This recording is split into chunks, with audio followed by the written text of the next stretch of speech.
chaos returns, hearts collide. Was this really spontaneous, or the most emotional BTS OT7 reunion carefully timed for 2025? Was it just a harmless burst of laughter, a few seconds of chaos captured by chance, or was the world actually witnessing the quiet ignition of something much bigger, something calculated, emotional, and impossibly powerful? When BTS appeared together again as OT7 in a surprise Weverse Live that lasted only moments on screen but instantly exploded across the internet, the question was no longer whether Bangtan had returned. The real question was why this moment felt so perfectly placed, so deeply nostalgic, and so overwhelmingly emotional that millions of fans froze mid-scroll and whispered the same thought at the same time. This feels intentional. On December 16th, 2025, a short clip surfaced online showing all 7 members, RM, Jin, Suga, J-Hope, Jimin, V, and Jungkook, crowded together in a familiar practice room, bathed in purple light, dressed casually, talking over one another, laughing too loudly, forgetting lyrics, recalling old choreography, and dissolving into the kind of lovable chaos that once defined an entire generation of pop culture. The video, later reposted by a fan account with the caption, "I miss this chaos," spread at a speed that felt almost unreal. Within hours, timelines across the globe were no longer discussing if BTS was back, but how they were back and who might be standing quietly behind the curtain, because nothing about this reunion felt ordinary. For fans who had waited through years of enlistment updates, solo releases, countdowns, and promises of soon, this wasn't just content. It was emotional confirmation. It was proof of life. It was the sound of 7 voices overlapping again, unscripted and unfiltered, reminding the world of what Bangtan energy really means. And yet, as the laughter echoed and the members joked about songs like Danger and Spring Day, another name began circulating with increasing intensity, not on the screen but in the subtext of every reaction. Si-hyuk. Was this reunion truly spontaneous, or was it the most subtle strategic move of 2025? As a news presenter watching the global reaction unfold in real time, one thing became immediately clear. This was not just a viral clip. This was a signal. And signals, especially in the BTS universe, are never accidental. The setting itself told a story before anyone spoke. The practice room, the purple lighting, the casual outfits, the absence of promotional banners or official announcements, everything about the scene screamed familiarity rather than spectacle. It felt deliberately small, deliberately intimate, as if the audience was never meant to be the whole world, but rather one specific group of people. ARMY. The fans who knew these mannerisms. The fans who remembered the exhaustion behind Danger, the tears behind Spring Day, the chaos behind every behind-the-scenes clip from the early years. This was nostalgia without narration, memory without explanation, and that is precisely why it worked. Did I end the clip? The members talk over one another, unable or unwilling to let any single voice dominate. Someone asks casually if there's a day they could still do Danger. Another laughs about how tired they used to be. Someone else jokingly complains about forgetting lyrics. Then, without warning, one member launches into a spontaneous dance move, triggering loud reactions and uncontrollable laughter from the rest. No script, no agenda. Just 7 men slipping effortlessly back into a rhythm they never truly lost. For casual viewers, it was funny. For longtime fans, it was devastating in the best possible way. And for industry watchers, it was fascinating because moments like this don't just happen. Not after a hiatus this long. Not after a global brand like BTS has learned, through years of experience, how powerful timing can be. The absence of official framing only amplified the effect. By allowing the clip to surface organically, reposted by fans rather than dropped by corporate channels, the reunion felt authentic, even raw. Yet authenticity, when managed correctly, is one of the most powerful tools in modern entertainment.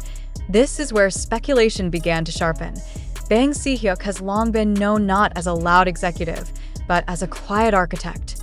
Someone who understands that the strongest emotional reactions are not triggered by big announcements, but by small, human moments that feel real.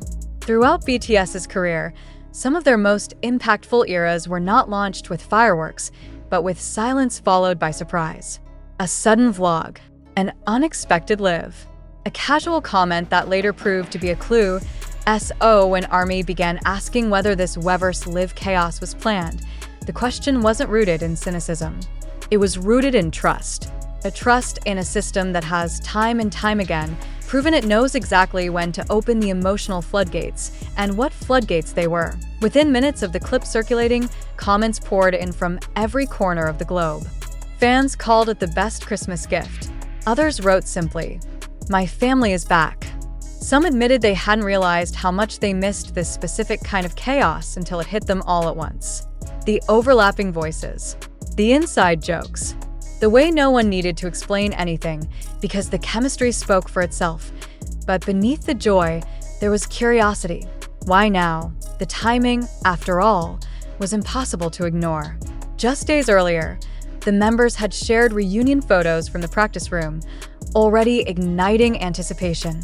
Officially, BTS is scheduled for a full comeback in 2026, complete with a new album and a world tour that many expect to redefine post-military K-pop standards. Dropping a polished teaser this early might have felt premature. But dropping chaos? Dropping laughter? Dropping nostalgia disguised as randomness? That felt perfect to be why reminding the world of who BTS is before reminding them of what BTS will release. The group, and perhaps the team behind them, shifted the narrative away from pressure and expectation and back toward emotion and connection. It wasn't about charts or records or sales. It was about 7 people in a room, struggling to remember lyrics, laughing at their own exhaustion, and unintentionally reminding everyone why they became global icons in the first place. And that is why the Bang Si-hyuk theory gained traction so quickly.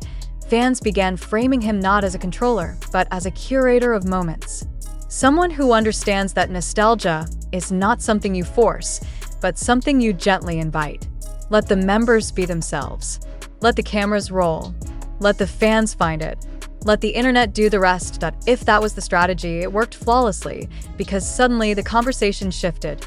Instead of asking when the comeback would drop, people started asking how it would feel. Instead of demanding schedules, fans began revisiting old performances, old lyrics, old behind-the-scenes clips. Streams of Danger spiked. Spring Day resurfaced in discussions, theories, and playlists. A 46-second clip had effectively reactivated an entire emotional ecosystem. And still, nothing had been officially announced. That silence only deepened the intrigue. A SA News presenter observing this moment, it becomes impossible not to recognize the pattern. BTS has always thrived on the balance between chaos and control. The members themselves embody spontaneity, while the larger narrative around them often unfolds with almost cinematic precision. Whether by design or by instinct, this reunion landed exactly where it needed to land, in the hearts of fans who had been waiting not just for music, but for reassurance. Reassurance that the bond was intact. Reassurance that the chemistry hadn't faded. Reassurance that OT7 wasn't just a slogan, but a living, breathing reality. And perhaps most importantly, reassurance that whatever comes next will be built on the same foundation that brought them here. Was this reunion spontaneous? Maybe. Was it emotional? Undeniably. Was it powerful enough to reset the global conversation around BTS without a single press release? Absolutely.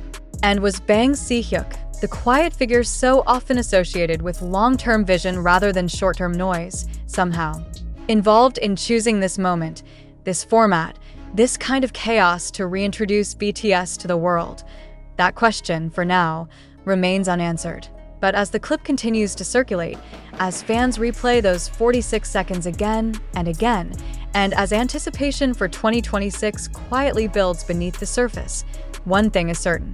This was not just a reunion. It was a reminder.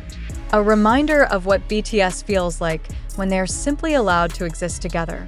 A reminder of why their chaos feels like home to millions. And a reminder that sometimes the most emotional comebacks don't begin with a stage, a song, or a statement, but with laughter echoing through a familiar room. And if this is only the beginning, then the real question is no longer whether BTS is ready to return. The question is the world ready for what comes next? The answer to that question hangs in the air, heavy and unresolved. Because what happened in that Weverse Live did something rare in modern pop culture. It made silence louder than noise. After the clip went viral, there was no immediate follow-up, no clarification, no official explanation to calm the speculation. And that absence was not empty. It was charged. It invited interpretation, memory, and emotion to rush in and fill the gaps. As hours turned into days, ARMY around the world began dissecting every frame with forensic intensity. The lighting, the room layout, the way the members sat close without formal spacing, the fact that no one seemed to be leading the live. All of it fed a growing belief that this reunion was designed to feel like an accident. Because accidents feel honest. And honesty, in the BTS universe, has always been the most valuable currency. What struck many viewers was not just the laughter, but the comfort. This was not 7 global superstars cautiously reuniting after years apart. This was 7 people slipping back into shared muscle memory, interrupting each other mid-sentence, finishing thoughts without explanation, teasing without malice. The kind of interaction that cannot be rehearsed because it is built over time, through exhaustion, success, failure, and survival together. For a group that once documented their youth so openly, this moment felt like a direct line back to the past. Not a recreated version of it, but the real thing, slightly older, perhaps more grounded, but unmistakably the same core. And in an industry often criticized for artificiality, this rawness landed like a shock. Industry insiders quietly noted something else. This reunion did not try to outperform BTS's past. It did not aim to look bigger, louder, or more impressive than what came before. Instead, it went smaller, Softer. more human. In doing so, it reminded everyone that BTS's greatest strength has never been perfection, but connection. That is why the speculation around Bang's Si-hyuk refuses to fade. Those who have followed BTS closely understand that their most pivotal moments often arrive disguised as simplicity. A handwritten letter, a quiet live broadcast, a casual remark that later becomes prophetic. Bang Si-hyuk's reputation has long been tied to understanding emotional arcs rather than chasing trends. He has spoken before about storytelling, about patience, about letting moments breathe. And this reunion, whether consciously orchestrated or intuitively allowed, felt like the embodiment of that philosophy, to be why letting the members reunite without ceremony, without branding, without expectation, the moment bypassed skepticism entirely. Fans did not question motives because they were too busy feeling, crying, laughing, remembering where they were when they first discovered BTS, and how much life had happened since then, and that emotional release matters more than any teaser ever could, because the reality is this: BTS is returning to a landscape that has changed. K-pop has evolved. New groups have risen. Algorithms have shifted. Audiences have fragmented. A traditional comeback strategy, loud and aggressive, might have risked feeling disconnected. But by reintroducing themselves through familiarity, BTS reclaimed something no one else can replicate: their shared history with millions of people. The chaos was not noise. It was languaged. As conversations continued online, another question surfaced repeatedly, almost subconsciously. What does this mean for 2026? Not in terms of sales projections or tour logistics, but in tone. If this reunion is the emotional prologue, then what kind of story is BTS preparing to tell next? The laughter hinted at healing. The nostalgia suggested reflection. The ease between the members implied confidence. This did not feel like a group trying to prove relevance. It felt like a group that already knows who they are, returning on their own terms. That distinction is crucial. When BTS eventually steps back onto the global stage, it will not be as a group chasing momentum, but as artists reclaiming presence. And this Weverse Live chaos may be remembered as the moment that transition quietly began. Not with fireworks, but with overlapping voices and forgotten lyrics. Not with a countdown, but with a question thrown into the air. Can we still do this song?